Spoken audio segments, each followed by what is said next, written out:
नमस्कार, मैं हूं राजेश और आप देख रहे हैं OMG बिहारी। बिहार की खबर और मुजफ्फरपुर की खबरों के लिए OMG बिहारी सब्सक्राइब करें। कल दूसरे चरण का मतदान भी समाप्त हो गया। मुजफ्फरपुर जिले में 5 विधानसभा क्षेत्रों में चुनाव था। कांटी, पारू, मीनापुर, बोचहा और साहेबगंज में कल मतदान संपन्न हुआ। गांव में जमकर वोटिंग देखी गई। सभी अपने अपने पक्षों के लिए जमकर वोटिंग किया। महिलाओं में भी उत्साह देखा गया। बुजुर्ग सबसे ज़्यादा उत्साहित थे मतदान डालने के लिए। शहर में उत्साह में कमी देखी गई। बाजार वाले इलाके में मतदान के प्रति लोगों की उदासीनता तो बढ़ती जा ही रही है, क्योंकि काम होते नहीं हैं। वोट मांगने सभी आते हैं। लोकतंत्र का महापर्व है। मुख्यमंत्री बनना है, विधायक बनने हैं, आपका नेता चुना जाना है, तो वोटिंग भी होनी है। पर लोग उदासीन इसलिए भी हो रहे हैं कि हमारी और आपकी हालत, बाजार की स्थिति, सड़कों की स्थिति अच्छी नहीं हो रही है। काम धरातल पर नहीं दिखते हैं। हमें बजट पेश किया जाता है, इतने हजार करोड़ इस साल खर्च हुए, इतने हजार करोड़ इस साल खर्च हुए, पर आम जनता को इतने हजार करोड़ का दिखावा दिखाने से क्या फ़ायदा। पिछले 3 दशकों से बिहार इसी हालत में है।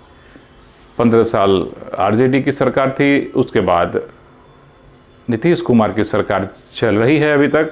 हो सकता है वो फिर से मुख्यमंत्री बन जाएं, पर बिहार की हालत में कोई सुधार नहीं है। सड़कें थोड़ी अच्छी हुई है, बिजली बहुत अच्छी हुई है। जहां बिजली 24 घंटे में 4 घंटे रहते थे, अब 24 घंटे में 20 से 22 घंटे तो बिजली रहती ही है। हालात सुधरे हैं, इसमें कोई शक नहीं है, पर और भी सुधारे जा सकते थे। उद्योग के मामले में बिहार अभी भी पिछड़ा हुआ है। आप उद्योग लगाना चाहेंगे, कोई छोटा सा भी उद्योग, तो आपको पसीने आ जाएंगे। उद्योग लगाने की प्रक्रिया को आप पूरा कर ही नहीं पाएंगे। कहीं ना कहीं आप कहेंगे छोड़ो इस काम को, चाहे वो बैंक स्तर पे हो, चाहे वो किसी भी लेवल पर हो। नगर निगम में काम नहीं होता है। पिछले 30 साल से मुजफ्फरपुर नगर निगम में कोई काम सही तरीके से नहीं हुआ है। यहाँ तो मेयर भी चुने जाते हैं, पर मेयर का कोई काम है या नहीं है पता नहीं चलता है। उप मेयर भी हैं इस शहर में, पर सभी एक दूसरे पर इल्ज़ाम लगाते रहते हैं, पर शहर का कोई विकास नहीं होता है। कहीं कोई कुछ दिखता नहीं है। हर कुछ दिनों बाद कुछ घोटाले नज़र आते हैं।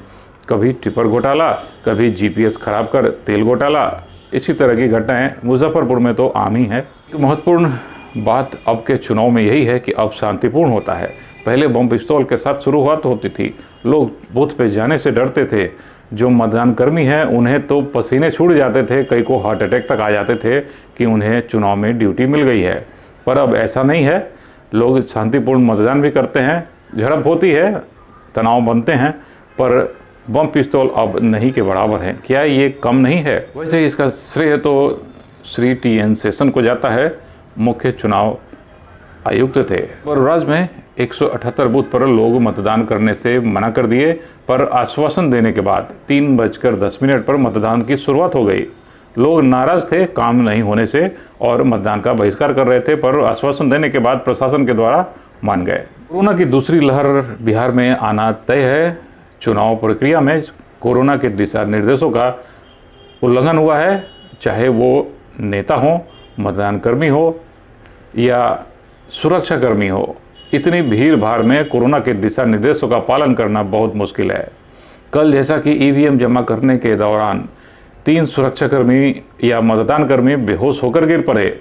लाइन इतनी लंबी थी कि किलोमीटर तक लंबी लाइन हो गई। बेला के महिला पॉलिटेक्निक में स्ट्रांग रूम बनाया गया है। EVM को जमा करने सभी मतदान कर्मी एक साथ आ गए शाम को। फिर अफरा तफरी का माहौल हो गया, व्यवस्था गड़बड़ा गई। द्वितीय चरण के मतदान के साथ साथ तृतीय चरण के मतदान के लिए प्रचार जोर शोर पर चलने लगा है। प्रधानमंत्री मोदी, राहुल गांधी, नीतीश कुमार, चिराग पासवान, तेजस्वी यादव सभी मैदान में कूद पड़े हैं। इन सबों ने अपनी अपनी सभाएं पूरे बिहार में की, जहां तृतीय चरण के मतदान होने हैं। इसी बीच मुजफ्फरपुर में कल चुनाव के दिन 13 कोरोना पॉजिटिव मिले हैं। मुजफ्फरपुर में कोरोना संक्रमितों की संख्या 4773 हो गई है। ठीक होने वाले मरीजों की संख्या भी अच्छी है। 4455 मरीज ठीक होकर घर जा चुके हैं। 78 मरीज क्वारंटीन भी हैं।